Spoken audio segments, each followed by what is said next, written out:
तो नमस्कार, आज हम बात करेंगे भोपाल गैस ट्रेजेडी के बारे में। 2 दिसंबर 1984 की आधी रात के समय भोपाल की एक कीटनाशक बनाने वाली फैक्ट्री के जो वर्कर्स होते हैं उनकी आंखों में जलन जैसी महसूस होने लगती है। वो चेक करते हैं तो उनको दिखाई देता है कि एक लिक्विड जैसा छोटा सा कहीं से टपक रहा है जिसमें से पीले रंग की गैस सी निकल रही है। वो अपने सुपरवाइजर को ये बात बताते हैं तो वो कहते हैं कि इतनी बड़ी फैक्ट्री में छोटे मोटे लीक तो होते रहते हैं, इतनी बड़ी बात नहीं है, सब लोग चाय का ब्रेक ले लो, टी ब्रेक ले लो,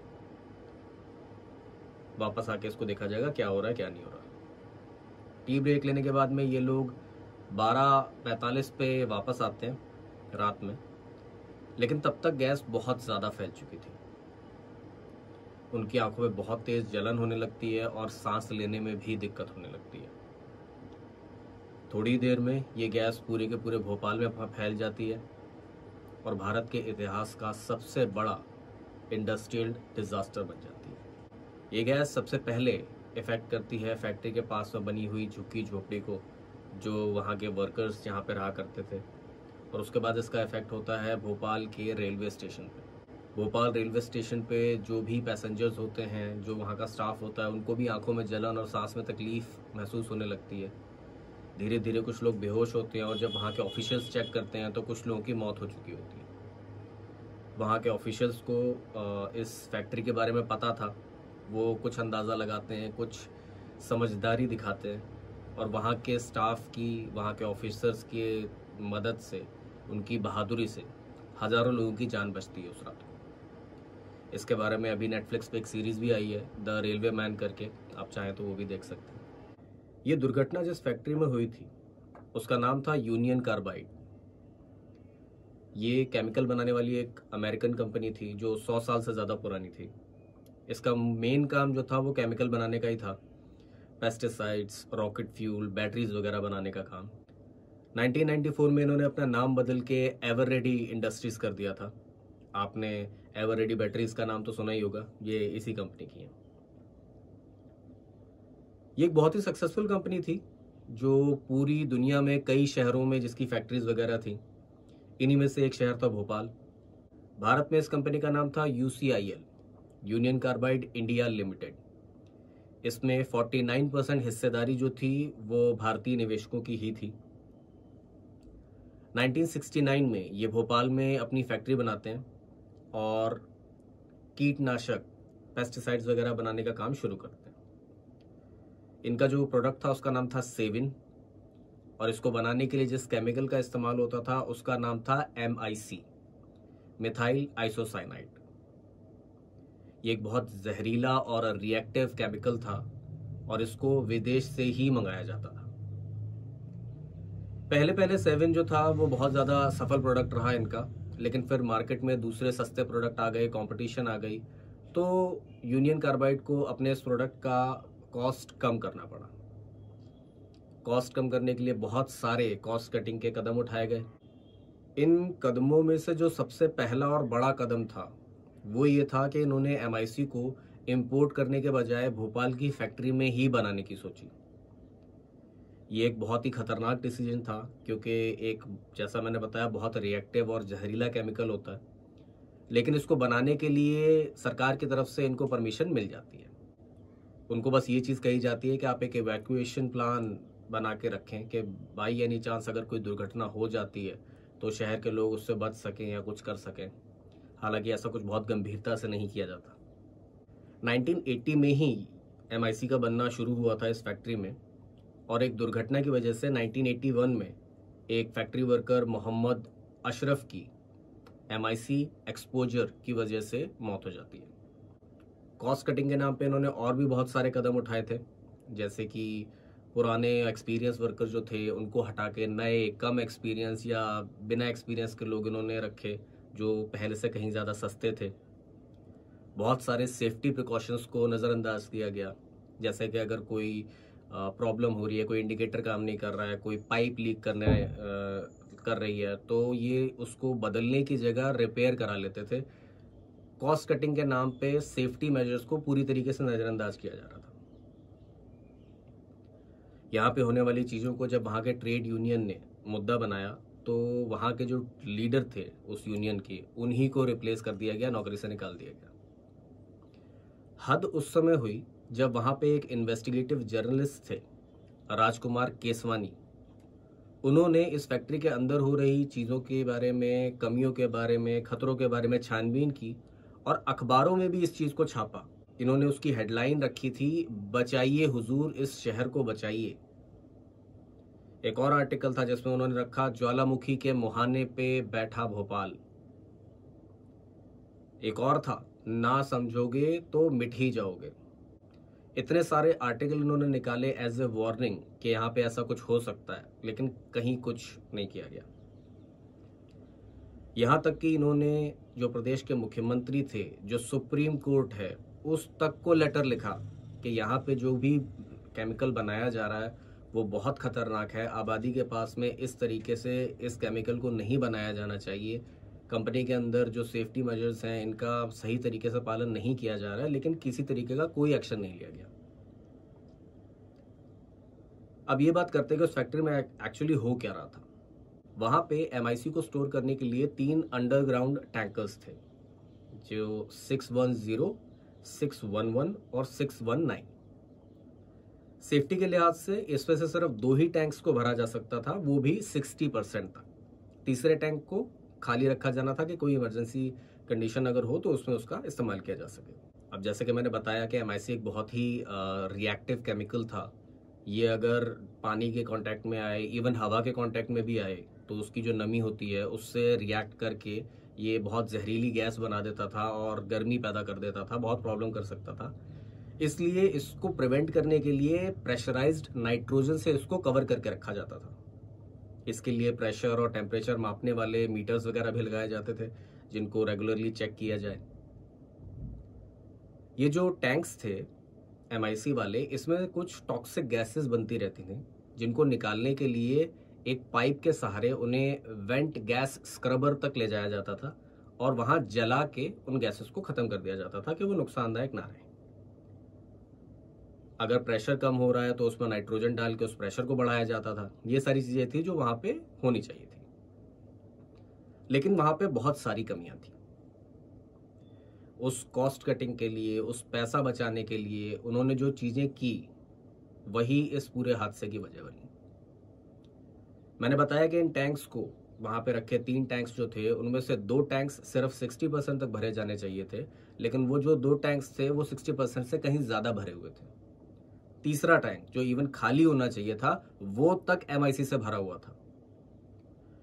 इस फैक्ट्री में एमआईसी का प्रोडक्शन अक्टूबर 1984 में ही बंद कर दिया गया था। तो कॉस्ट कटिंग के नाम पे ज्यादा से ज्यादा एमआईसी को स्टोर करके रखा जा सके, इसलिए सारे सिक्योरिटी नॉर्म्स का वायलेशन किया गया था। 3 में से 2 टैंक्स ऐसे थे जिनमें प्रेशर भी ठीक से मेंटेन नहीं किया जा रहा था। एमआईसी का जो लेवल दिखाने वाला इंडिकेटर था वो तक ठीक से काम नहीं कर रहा था। जो ये टैंक्स थे, इनमें टेम्परेचर बढ़ने पे एक सायरन बजना चाहिए था ऑटोमेटिकली, लेकिन उस सायरन को ही डिस्कनेक्ट कर दिया गया था। जो जहरीली गैसों को बाहर निकालने के लिए मैंने बताया था पाइप होता है जिसे वेंट गैस स्क्रबर में ले जाकर जलाया जाता है, वो वेंट गैस स्क्रबर जो था उसको ही ऑफ कर दिया गया था कि जब जरूरत हो तब जाके मैनुअली चला लो, अदरवाइज उसको बंद रखो। जो 610 टैंक था उसमें प्रेशर कंट्रोल वाल्व जो था वो भी खराब हो रखा था, जिसे ठीक तक नहीं कराया गया था। इतनी सारी प्रॉब्लम्स होने के बावजूद इवन जो वहां पे फैक्ट्री में अलार्म लगे हुए थे कि अगर कोई दुर्घटना होती है तो फैक्ट्री के लोगों को बताने के लिए एक अलार्म था जो फैक्ट्री तक थोड़ा आवाज जिसकी सुनाई दे। एक दूसरा अलार्म था जो और तेज बजता था कि शहर के लोगों तक को पता चल जाए कि भाई कुछ दुर्घटना हो गई है, कोई प्रॉब्लम हो गई है, तो वो लोग अपना बचाव कर सकें। ये दोनों के दोनों जो सायरन थे ये तक बंद हो रखे थे।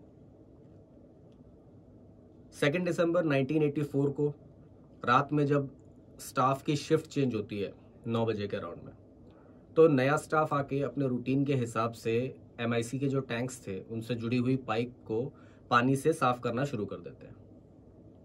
जब वो उसमें पानी डालते हैं तो पानी देखते हैं कि वो दूसरी तरफ से निकल नहीं रहा।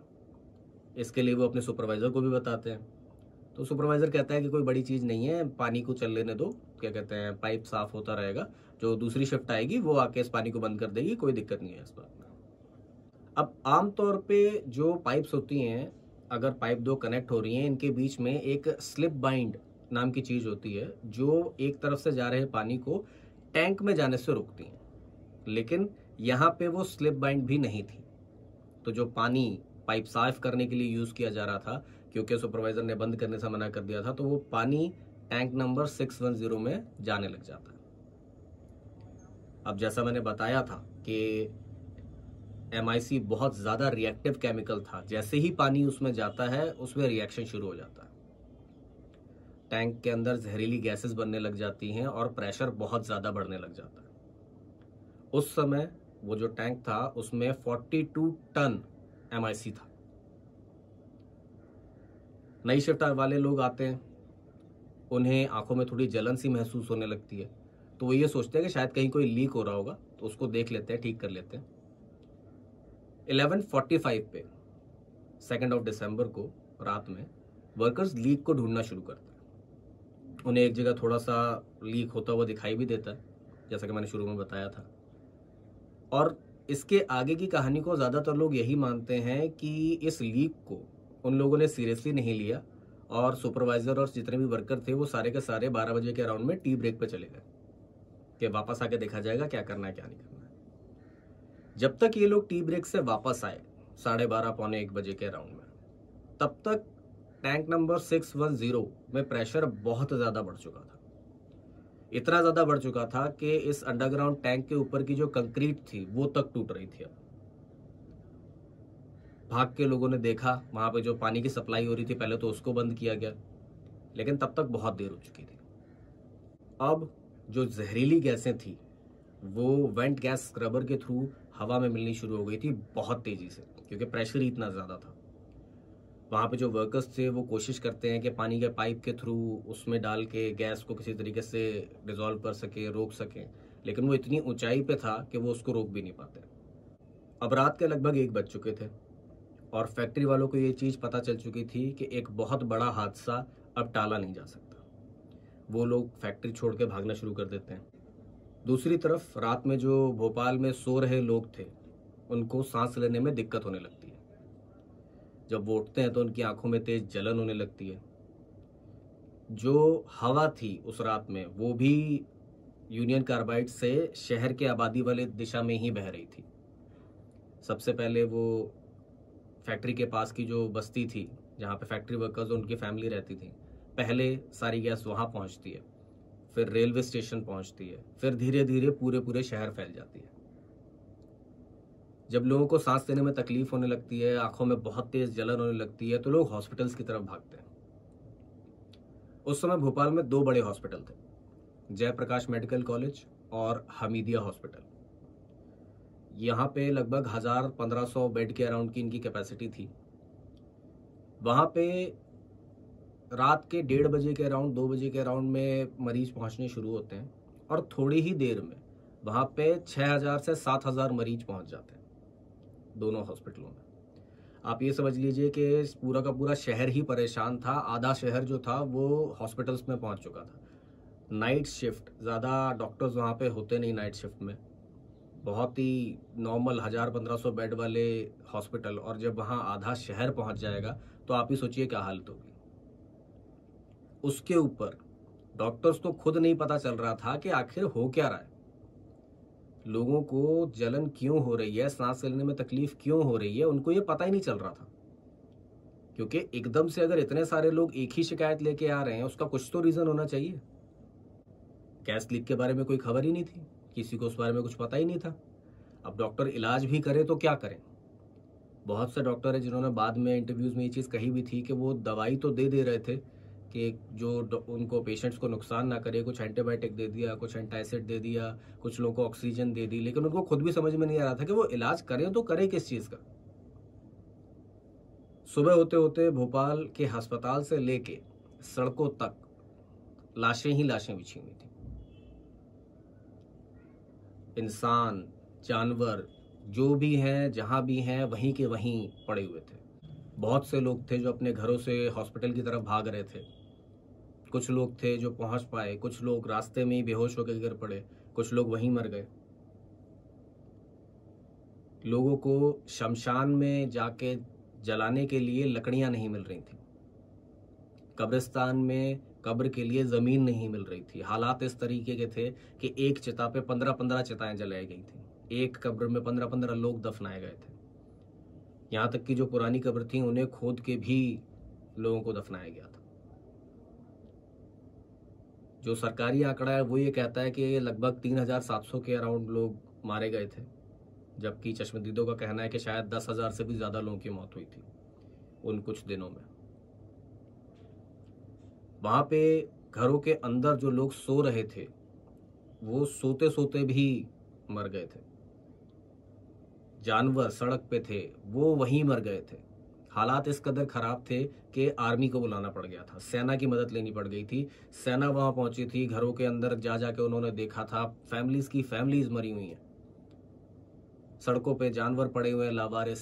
महामारी फैलने का खतरा हो गया था, किसी तरीके से सबको हटाया जा रहा था, किसी तरीके से सबको ले जाया जा रहा था वहां से। इस हादसे की खबर जब यूनियन कार्बाइड में पहुंचती है तो वो अपनी एक टीम इस हादसे वाली जगह पे भेजते हैं, जो बची हुई MIC को एक कम खतरनाक केमिकल में बदलने वाले ये केमिकल्स को यूज़ करती हैं। इस ऑपरेशन को ऑपरेशन फेथ नाम दिया जाता है कि वहाँ पे जो अब बची हुई MIC है उसको कंट्रोल किया जा सके और ज़्यादा प्रॉब्लम्स ना हो। यूनियन कार्बाइड कंपनी का जो मालिक था वॉरेन एंडरसन, वो उस समय इंडिया में ही था, इवन भोपाल में ही था। इतनी बड़ी त्रासदी के बाद में अगले ही दिन उसको गिरफ्तार कर लिया जाता है, लेकिन उसे जेल नहीं ले जाया जाता, एक बंगले में ले जाके नज़रबंद टाइप का कर दिया जाता है। वहाँ पे अमेरिका सरकार का दबाव कह लीजिए, नेताओं का कुछ प्रभाव कह लीजिए, या कुछ भी कहें, 4 दिन के अंदर ही उसको बेल मिल जाती है। 7 दिसंबर को स्पेशल प्लेन से उसे दिल्ली लाया जाता है और वहाँ से वो अमेरिका चला जाता है। उसके बाद वॉरेन एंडरसन कभी भी इंडिया नहीं आता, सिर्फ उसकी मौत की खबर आती है 2014 में, जो एज हो जाने की वजह से, नेचुरल कॉजेस की वजह से वो मारा गया था। इसके ऊपर बहुत सारे कोर्ट केस होते हैं, बहुत सारे आंदोलन होते हैं, जनता सड़कों पर उतरती है, बहुत सारा कोर्ट में इसके बारे में बहस होती है। यूनियन कार्बाइड का कहना ये होता है कि हमारी गलती नहीं है, वहाँ पे जो वर्कर्स थे उन्होंने प्लांट को सैबोटाज करने की कोशिश करी थी, हमने कुछ चेंजेस लाने चाहे थे हमारी फैक्ट्री में सिक्योरिटी के लिए, जिसकी हमें परमिशन नहीं दी गई थी। जो दूसरा पक्ष था उनका ये कहना था कि पैसा बचाने के लिए उन्होंने सेफ्टी प्रिकॉशंस का ध्यान नहीं दिया, जिसकी वजह से ये हादसा हुआ। 1989 में यूनियन कार्बाइड एक समझौते के लिए तैयार होती है, एक सेटलमेंट के लिए तैयार होती है और मुआवजे के तौर पे 800 करोड़ रुपए का भुगतान करती है। इसके बाद में भी इसके लिए कई सारे लोग केसेस करते हैं कि सिर्फ पैसे देने से या मुआवजा देने से, और इवन जो मुआवजा था उसे भी अगर बांट के देखा जाए तो वो जब भी लोगों तक पहुंचा था वो बहुत कम पहुंचा था। तो लोगों ने उस कॉम्पनसेशन को एक तरीके से सही नहीं माना।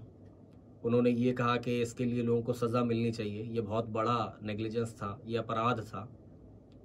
कई ऐसे केसेस हैं उसके जो आज की डेट में भी कोर्ट में पेंडिंग है, जिनका अभी तक कोई रिजल्ट नहीं आया है। इस हादसे का ये असर ज़रूर हुआ कि बहुत सारे कानून बदले गए, इवन नए कानून बनाए गए, जिसमें इंडस्ट्री स्टैंडर्ड्स की बात की गई कि कितना हजार्डस केमिकल जो है वो एक जगह पे इकट्ठा किया जा सकता है, उसकी लिमिट निर्धारित की गई। एक किसी भी फैक्ट्री में अगर सिक्योरिटी स्टैंडर्ड्स हैं, सेफ्टी स्टैंडर्ड्स हैं, उन्हें बनाने के लिए एक बंदा होना चाहिए, इसके बारे में लॉ बनाए गए। बहुत सारे ऐसे लॉ में चेंजेस किए गए कि दोबारा ये घटना ना हो सके। ये थी भोपाल गैस त्रासदी की वो कहानी। अब आपसे मिलते हैं अगले वीडियो में, तब तक के लिए नमस्कार।